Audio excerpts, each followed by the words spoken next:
Hello and welcome back to the Playbase. We have a part 2 to our incredible Jayme Teplin, who was our clinical director in Toronto.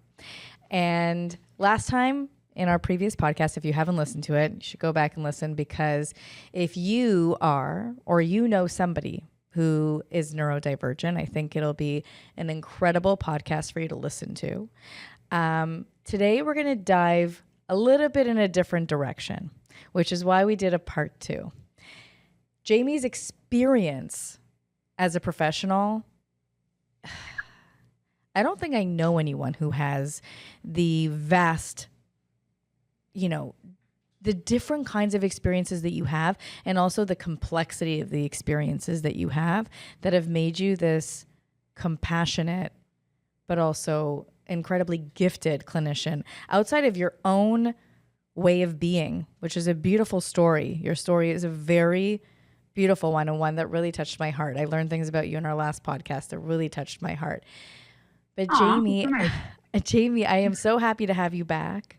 And today I really want to touch on your clinical piece, your brilliant mind, the things that made you and that continue to make you and help you grow into this profoundly professional, compassionate, and brilliant practitioner. So welcome back, Jayme. Thank you so much for having me back. That's like a very big question. And how do we start this? So I don't know how it is in Florida, but in Toronto, most board certified behavior analysts and registered behavior analysts as the Ontario governing body are in the autism world.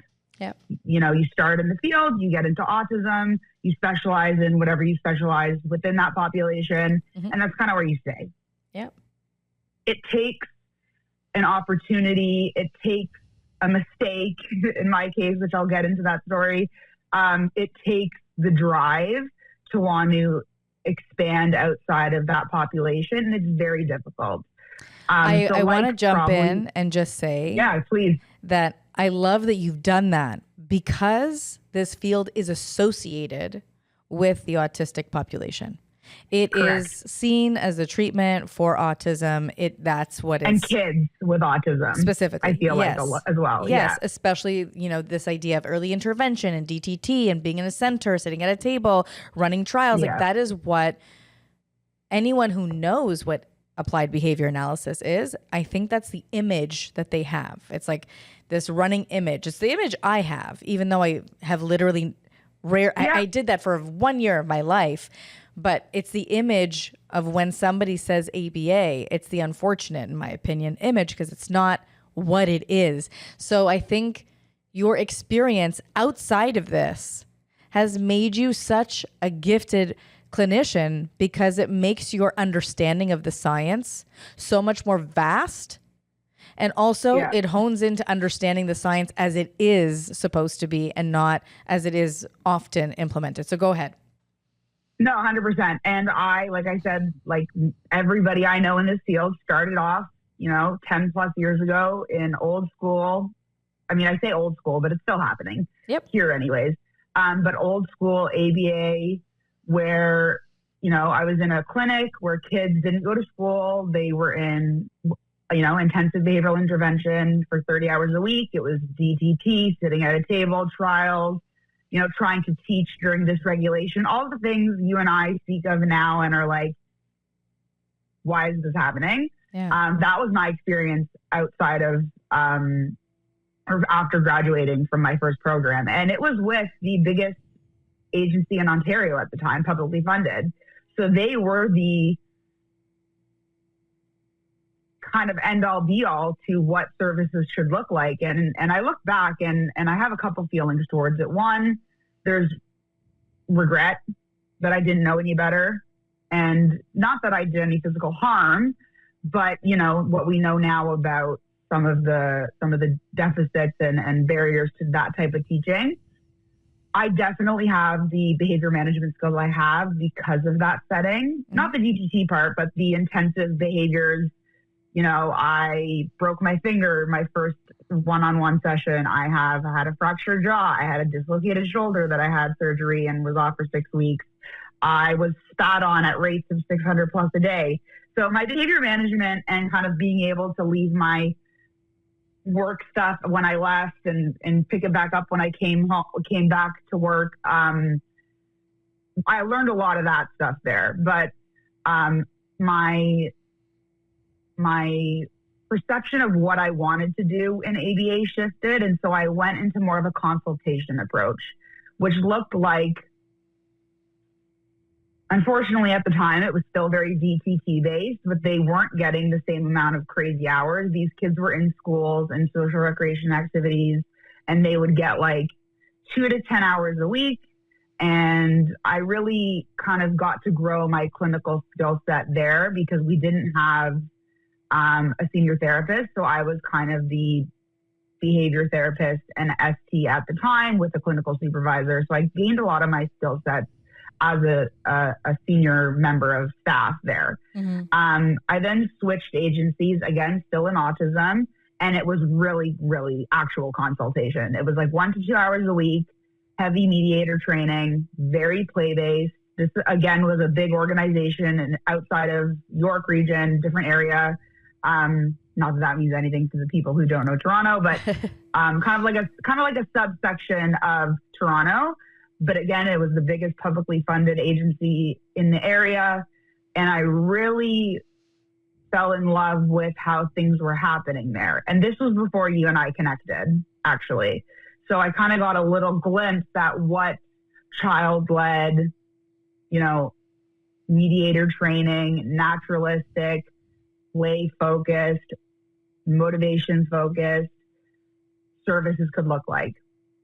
I was working with kids aged 2 to 18. Mm-hmm. And again, a lot of parent training, a lot of school consultation. I was supervising probably 10 different staff with 10 different skill sets, with 10 different experiences, with 10 different educations.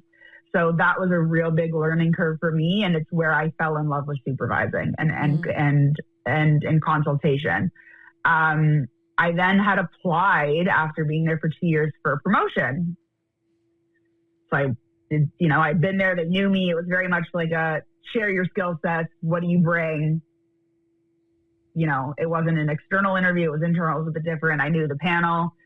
So I had spoken about cases I had that weren't autism. I had spoken about, adults in a group home that I was seeing this client in the psych ward at the local hospital, and how we were successfully able to transition him to a group home and having a behavior contract and contingencies and token economies and things that he needed, because he needed the structure, but he was also engaging in a lot of behaviors like hopping on the transit system and going to a different city and calling the police when he was bored. And I spoke about kids who were neurodiverse, not just autism, and the consultations I did with school systems. I spoke about other cases that I'd had regarding the justice system and navigating housing for people who were essentially out on parole and not much older than me. And so that was kind of the focus of my interview, because I knew they knew all about my autism experience and they were part of my initial hire. So I wanted to really showcase some of those more abstract cases. I ended up getting the promotion, but it was very much like, hey, congratulations, you got the promotion. Sit tight. We're going to let people know in the next coming weeks. I assumed it was still on my same team, under the same program, working, 2 to 18, supervising my same team. Like I was so happy, but I was also happy in the comfort of knowing where I was staying. Right. The Friday before they announced it to the agency, I get a phone call, and it's my current supervisor. And she goes, I realized we never told you you're moving to adults with complex needs and all these different programs that the governments provide to severely complex cases. So dual diagnosis, concurrent disorders, addiction, mental health, justice system, halfway houses. And it was kind of like, I had already accepted. It's a promotion. It looks good on a resume. I was kind of already looking to get some more experience outside of autism. And it was like, this email is going out to the agency in 15 minutes that you've gotten the promotion, just Oh letting my you know God. this is the plan. And I was like, well, let's do it. Like, it's now or never. And I took that leap of faith, and it opened up a world for me. It opened up so many experiences, so many tough clients that, we had to spend months rapport building and breaking down walls. And, I had a client that wasn't allowed on site because we'd previously had to call police. And when I had left, he was engaging in group activities and group therapy, and it was allowed on site. And I had built the most beautiful relationship with him. We had gotten people permanent housing who were coming off of heavy duty drugs and were in halfway houses during service, utilizing acceptance and commitment therapy for that patient.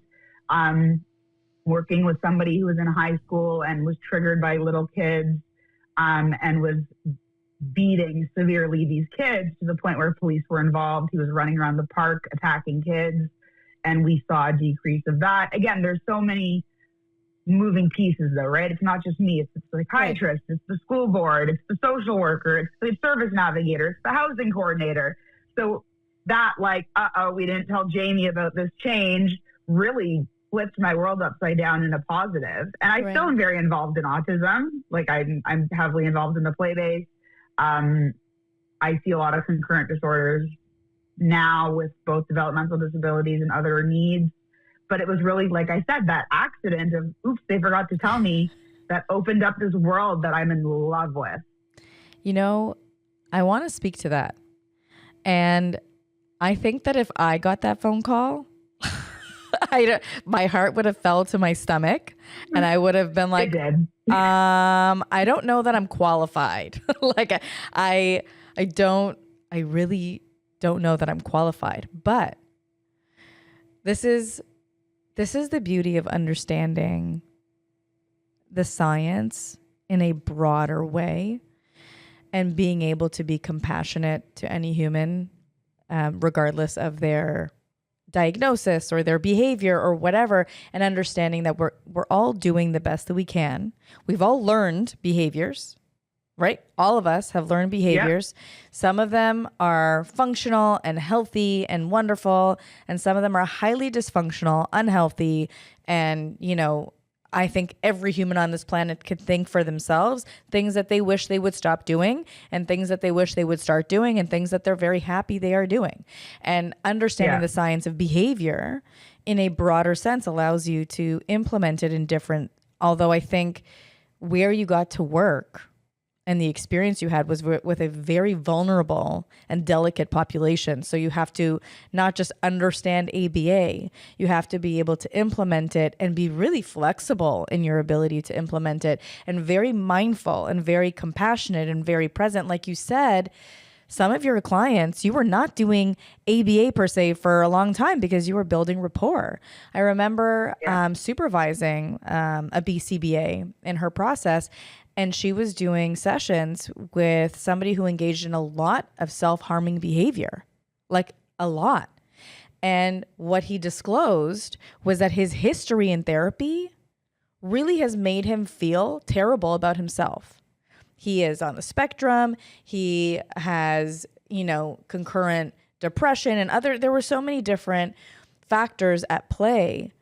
And I said to her, you can't implement any intervention until he understands that you do not see him that way, that you do not see him as a list of problem behaviors, that you do not see him as someone who needs to be fixed because there's actually nothing wrong with him, but that you're going to work together.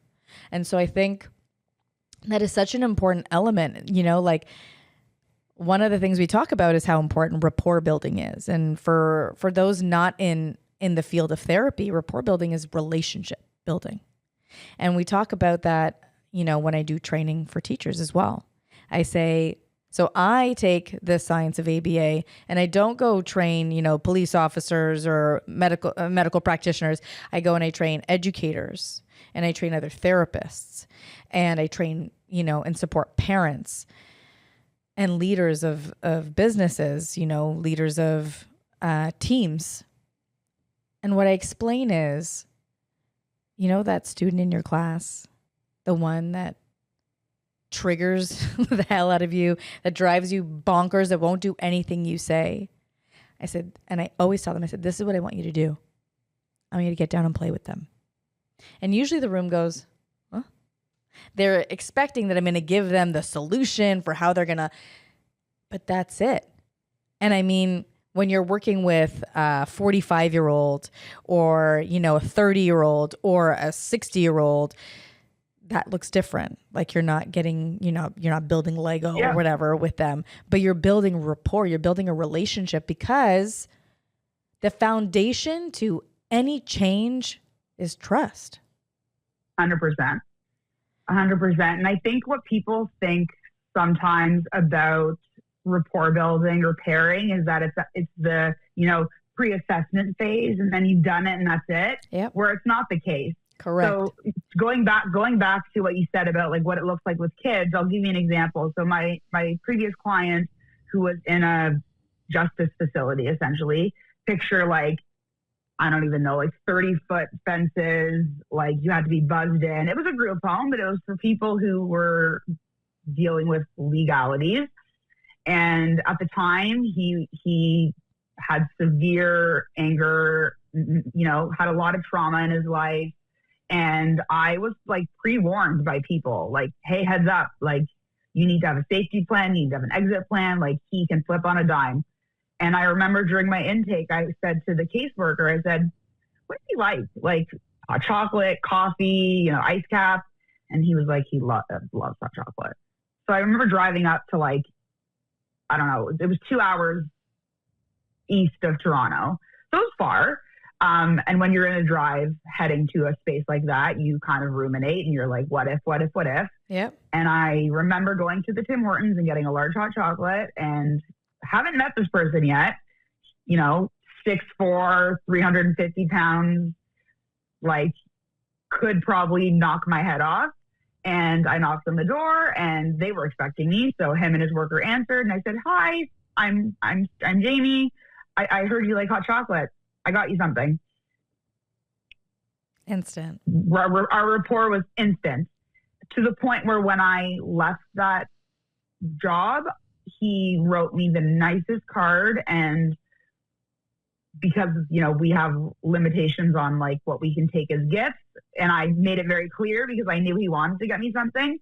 He was an artist. He painted me something.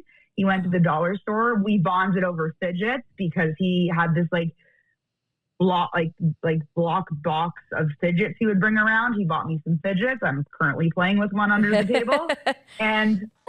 And sometimes it's as easy as that. And other times in my current job, you know, I work in brain injury and concurrent disorders. And so there's that memory piece of like, yep, we build a rapport and I don't see you for 2 weeks and you forget. And I become a scary, unpredictable person.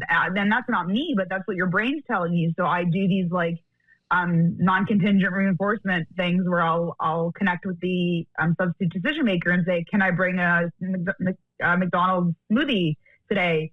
Can I bring XYZ? And I'll just show up to sessions with non-contingent reinforcement to remind them that I'm so a safe I'm going to interrupt you. Like me. Yeah, I'm going to interrupt you. Non-contingent reinforcement means I'm going to give you something that is going to be reinforcing, so it's going to feel rewarding. It's going to be something you really want and like.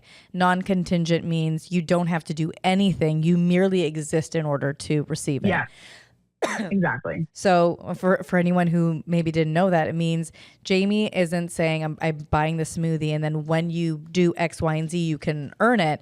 It's, hey, I'm bringing you this just because. And they're freebies. Yes. Right? Like they're freebie goodies. Yes, thank you for doing that. No, of course. for clarifying.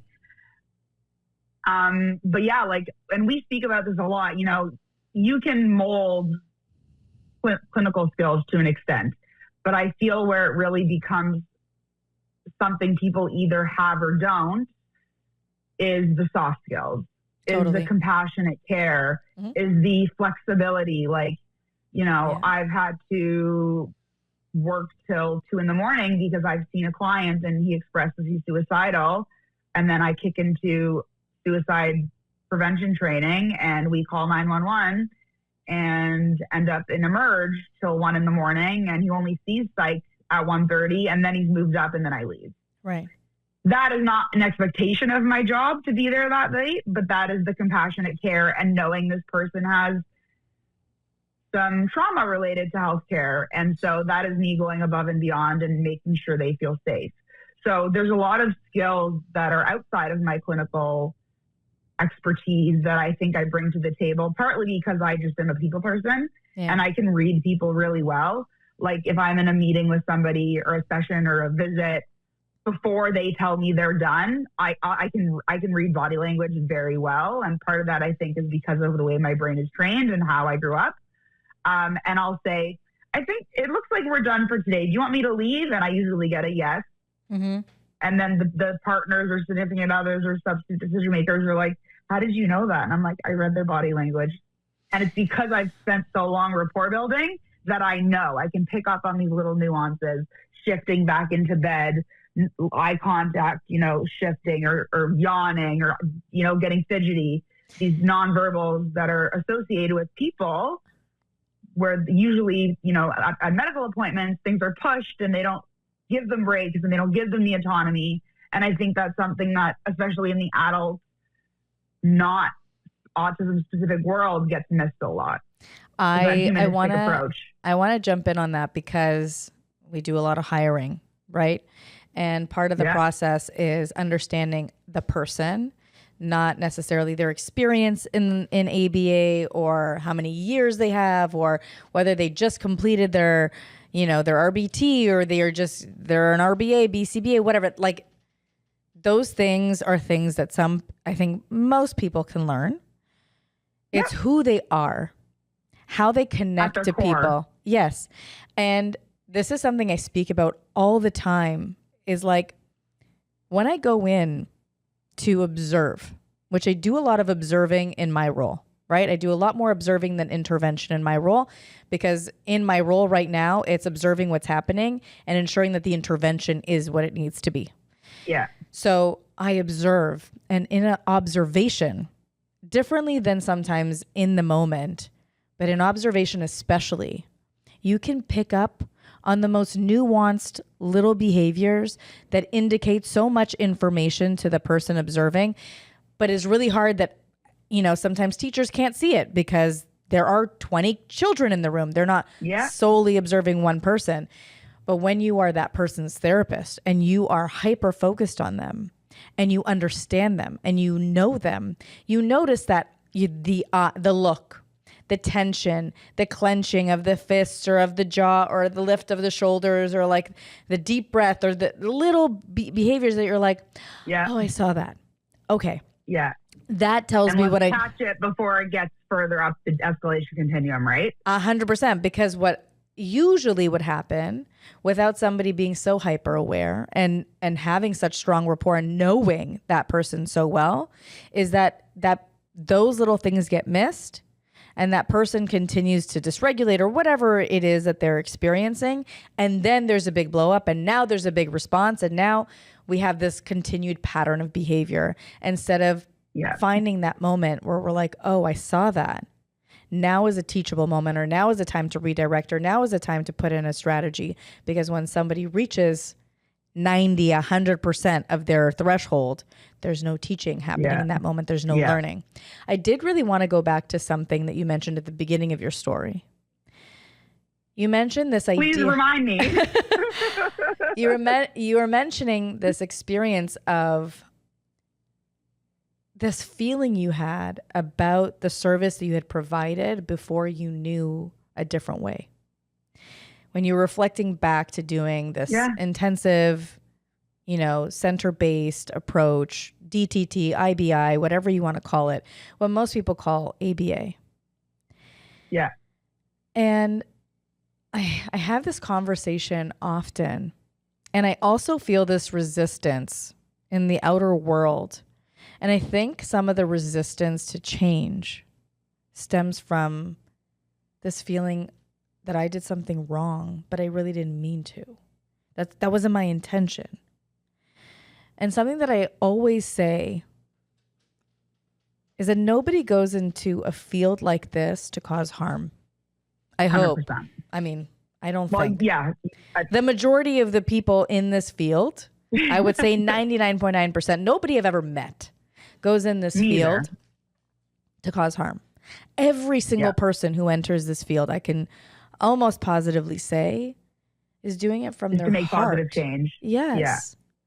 And so I also, when I learned about some of the things that I did or different ways of implementing, because, you know, when I started in this field, I had certain clients that I grew really attached to because I spent so much time with them.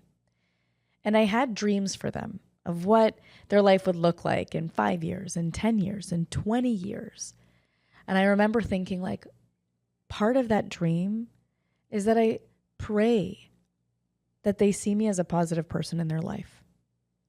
I pray that the time that I've spent with them has left a beautiful mark on them and not a frustrating or upsetting one, because what we were doing is hard, right? Yeah. What we're facing isn't easy, but we're facing it with love and compassion and support as opposed to a forceful change.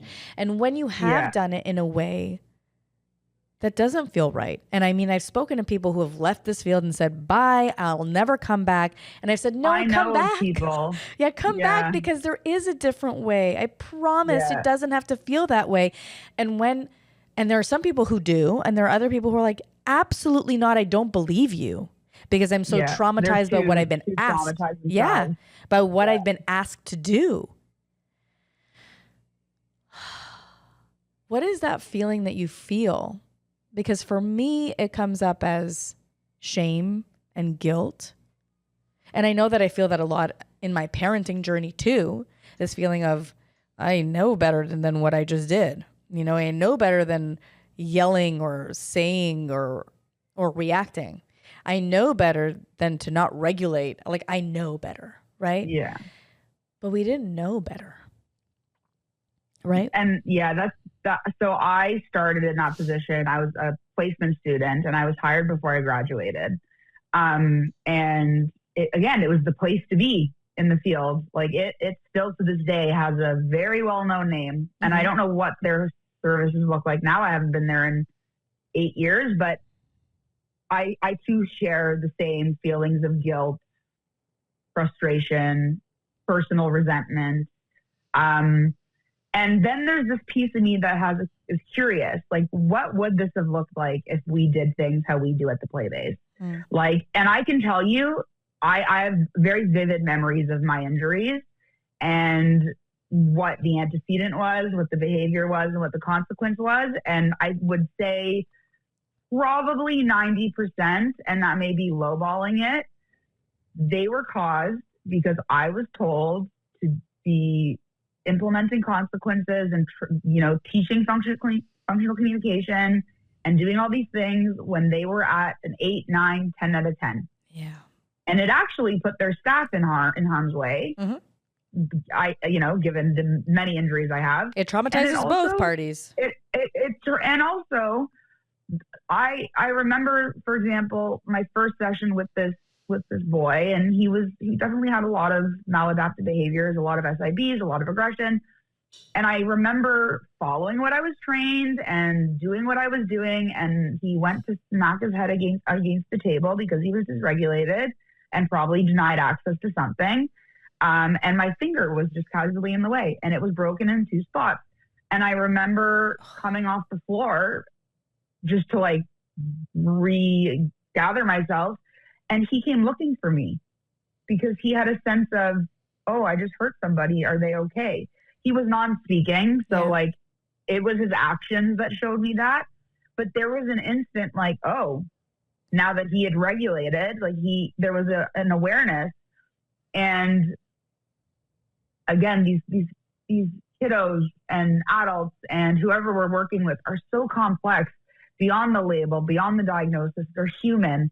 Yeah. And this thing that I hear, about kids and people with autism not having empathy makes me want to scream from the tallest mountain. Same. With the biggest megaphone in the world, because some of the most empathetic people I've met have been clients. I agree. Most of my clients feel more deeply. Yep. Like more deeply, and don't know how to process maybe because they're feeling it so deeply. And I think you and I have spoken, that's something I experience. I am such an empath for others that I take on other people's emotions, triggers, traumas, feelings, and I feel them as my own to a point where it causes me distress. Yeah. Because I'm a helper, I'm a giver, I'm a fixer. And when I'm taking on this, and this is work and otherwise, this is just me as a human, right? And it causes me sometimes distress to the point where I can't shift gears, because I'm like, how do I support this person in my life, whether it's a client, whether it's a family member, whether it's a friend, whether it's my dog. And, being in this, kind of where I am in the field right now is I work for a hospital. I work for the biggest hospital system in North America, and I work at one of their rehab sites. And my main clientele are 18 and over, so considered adults with a brain injury and concurrent disorders. So they have a brain injury and mental health. They have a brain injury and addiction. They have a brain injury and homelessness, or all of the above. It's not just like you get two and that's it. Like, right. Sometimes life is cruel. And I work in a variety of their programs. So, for example, I work in the locked acquired brain injury behavior unit. So we have a very mixed bag there. A lot of psych needs, a lot of developmental disability needs, a lot of mobility needs, but they all have brain injuries. I support the adult day program, which is for people who are further along in their recovery and need that social, recreational engagement. Mm-hmm. So we're actually doing research right now. It's in the preliminary stages, but we're doing research on, does the day program increase, community and decrease isolation and loneliness? And in the same token, does it decrease the caregiver burden? Because we see a lot of that. There are young guys. There are people my age that have had, brain injuries due to strokes, due to drug use, due to drinking, due to motor vehicle accidents, due to assaults, all the way up to 70 plus. And for all of those people, they have a caregiver, whether it's their mom, whether it's their partner, whether it's their sister. So this research is meant to look at, the program as a whole and how it supports the community. And then I also have outreach clients. So that's where I go into the community, and I really enjoy listening to the podcast, the Playlist podcast. And I, support people who are living in government-funded mental health and addiction houses. To be eligible, they do have to have a brain injury, but there's a lot going on. These patients don't just have brain injuries. I support group homes. I support other hospitals that need consultation. I support people in the home who have developed, high support needs. I do caregiver supports. We have a respite program. So if people are like, we need a break from each other, the hospital has a respite bed. So for 5 days, they can come stay in the hospital. It's a pretty incredible program, and it's one of its kind in the area. But it just goes back to what you said about a lot of people associate ABA with autism. And I think from an early time, I was like, this is a science that works for organisms. Because I can tell you, my dog learned how to walk off leash during COVID using a walk with me program and reinforcement. So it's not just autism. It's not just humans. Use it with your partner, your parents. Yeah, it was really cool. When I got my dog, we have a big dog with a bite force that is very scary. Yeah. She has no clue how to bite anything. But anyway, your dog is, my husband says she's defective. But we had a trainer come, and he trained us to train her. And it was incredible to me to watch because I was like, I know You were exactly like, what I you're could have done this doing. for free. Yeah. I was like, I know exactly what you're doing and how you're doing it and the speed within which you're doing it and how you're doing this and this and this. And I watched him and I was like, you are brilliant. And I know everything you're doing. And it was so cool. I was like, this is Science ABA. of behavior. Yeah, it is. It absolutely is. I actually know two people who, funny enough, I went to high school with, and we reconnected by accident through the field. And they were at their wit's end with the field. They had done their master's, and they were like, I feel like I made a mistake. I feel like I pigeonholed myself. They work for a canine training facility in Toronto. This guy trained the IDF dogs in the Israeli Defense Force. So he trained those dogs to go to combat and is here training my dog. Yeah. But it's the same thing. Go against her instincts. Yeah, no. And so that's why when I say to people like, yeah, this is, I'm a registered behavior analyst, board certified behavior analyst, and I work in a hospital. Even that here is like, I don't know how many employees this organization has, probably 30,000. Wow. There's 3 behavior analysts. Because I remember when I was, because I got emails for like different job postings and this and that. And I would look like to work in a school board because I've always been like huge about school. Like that's my jam. And I remember seeing job postings for the hospitals and being like, I don't know. I don't know if I'm if I could do that. And when you have shared your stories with me, the way that the way that I envision it is it like took your understanding and it like exploded it to like the galaxy of what ABA can be. Because I think this science has, like you said, pigeonholed itself. And not by itself. I think people have done that, and it's created this you get comfortable with what you know, right? Yes. You know what you know, and that's the space and you're good at it, so why leave something that's comfortable? And it becomes this like narrow. Yeah, and it becomes this like narrow-minded thinking. But when you really think about it, like if you study ABA in its theory basic form, it is translatable to all behavior, period. Regardless of who you are, where you are, none of it matters. It's all translatable. And also to learn about different fields, like understanding mental health. Such a huge one, right? Because addiction's big in my area too. Yes, you know what? Actually, a lot of these people got their brain injuries from drug-related or alcohol-related substances is what triggered the brain injury. That's and then crazy. They're actively still using, or they have a trauma from it, right? So there's a big addictions component too. The housing, like it's like you're a behavior analyst and a caseworker and a peer support and a caregiver trainer and a caregiver social, like it's, all staying within my scope and area of competencies, just to clarify.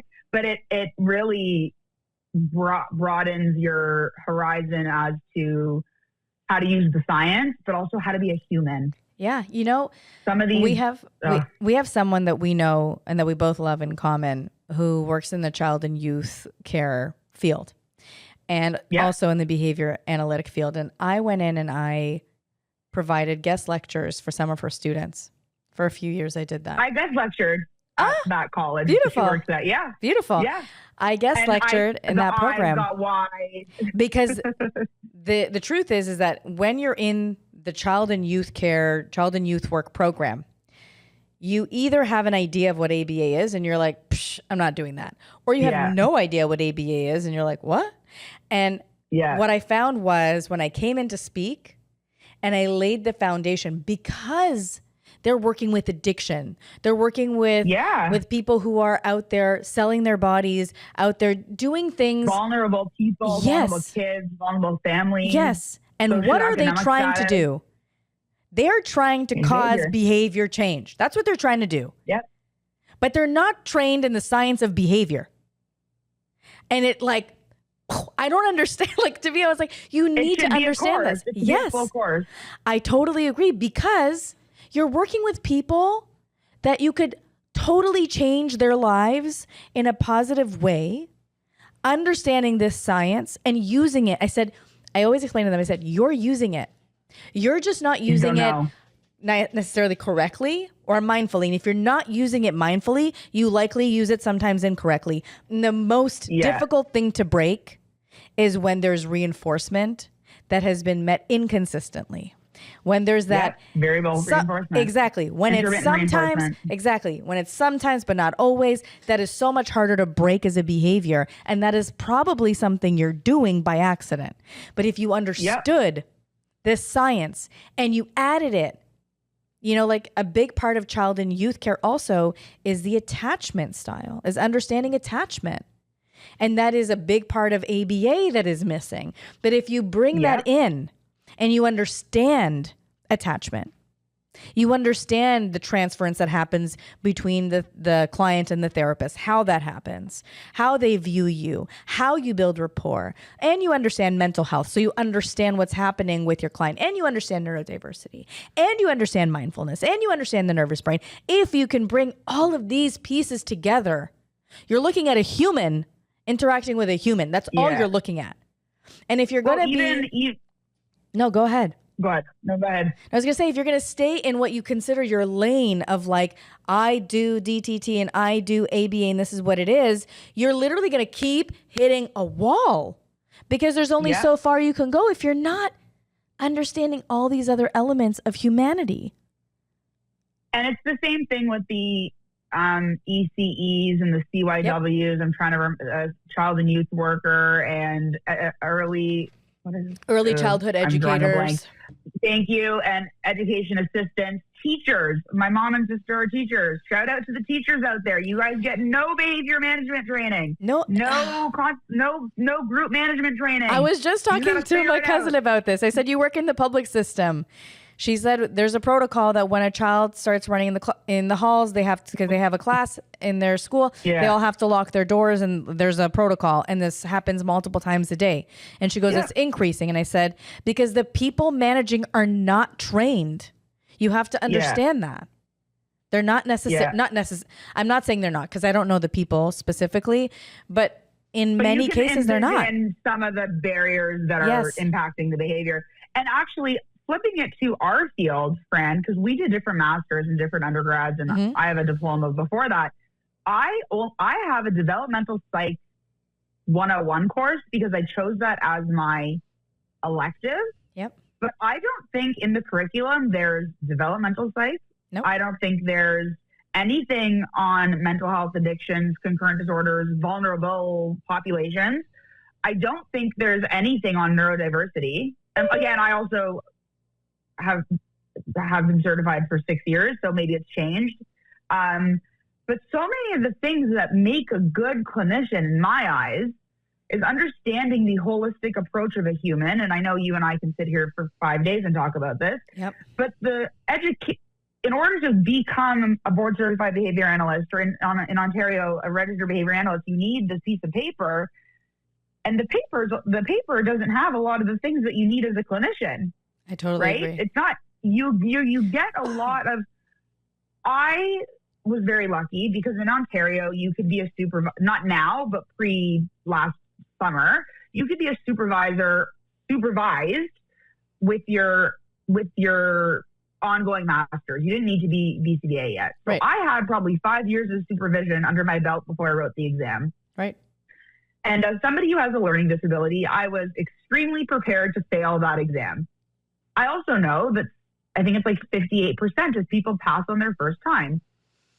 So I went into this exam. I spoke about it a little in the first podcast, but I was ready to fail. And I can tell you what made me feel so confident walking out of that room. I'm not going to lie. There was a sense of like ego, which I don't feel ever. I'm very self-critical, hard on myself, and could have done X, Y, Z better. But I left that exam feeling pretty good. And I can tell you it was because of all the clinical experience I could pull from. Yeah. Because I think it makes a world of a difference. And I am very not going to say anti-standardized testing, but I don't think it's the end all be all. I agree. And I think we also mentioned in the previous show that I think a big piece missing with the boards is a practical component. I agree. Because you have people who memorize stats and pass, and they only know the technological piece. They don't know the compassionate, the implementation. And then you have people who may be like me, who are really good at what they do, but have a harder time memorizing the statistics and the complex wording and reading a paragraph and then having to go answer multiple choice. It really doesn't, it's really not for a field that works with vulnerable populations and people with a variety of skills. It really doesn't emphasize that. No. So that's my feedback to the board if they want to make any changes. Put in a practical. I love that. I wanted to. But yeah, go ahead. I wanted to wrap up in a minute, but I want you to finish your thought, and then I want to ask you a question. So finish your thought. And then I forgot my thought. Oh, well, there you go. I forgot my thought. I wanted to ask you. I do just want to say, and I said this to you when we stopped filming, I could talk to you forever on a podcast because we talk all day, every day anyways. And I think for both of us, we are so passionate about what we do and how we do it that I think that's part of where some of the like crossover interrupting is coming from. Because it's like, oh, I have something to say. And you're like, you have something to say. But this truly is just such a passion of ours that even live doing this podcast, I can feel it. Like I feel it in my core and talking about it and why we got into this field and what works and what doesn't and how we make change. I think is something that you and I both have in common. And like I said last time, I'm so lucky to have slid into your LinkedIn DM. I am so lucky you did. I don't even think we told that story last time. No, we didn't. You go for it. Okay, so I was on LinkedIn. I had a full-time job at the time, and I had heard of Frances. Never met her.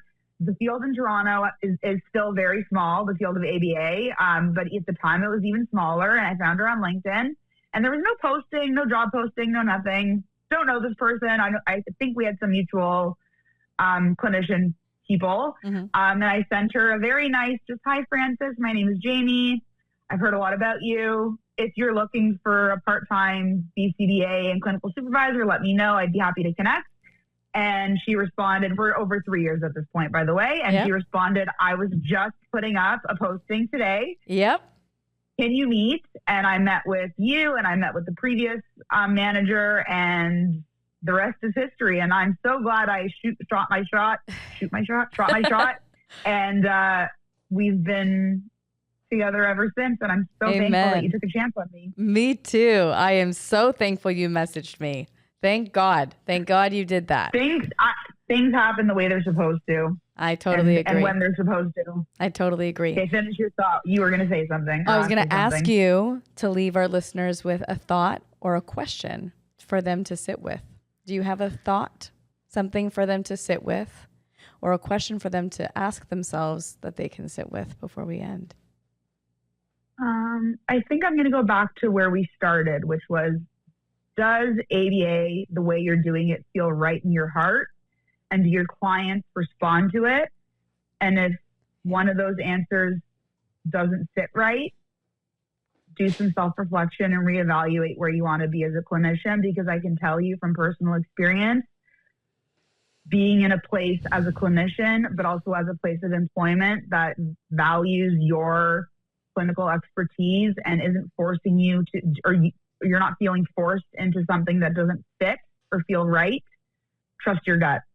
Do what makes you feel happy and feels right, but also for the client. So that's what I'm going to leave with. I love that. Thank you so much, Jayme.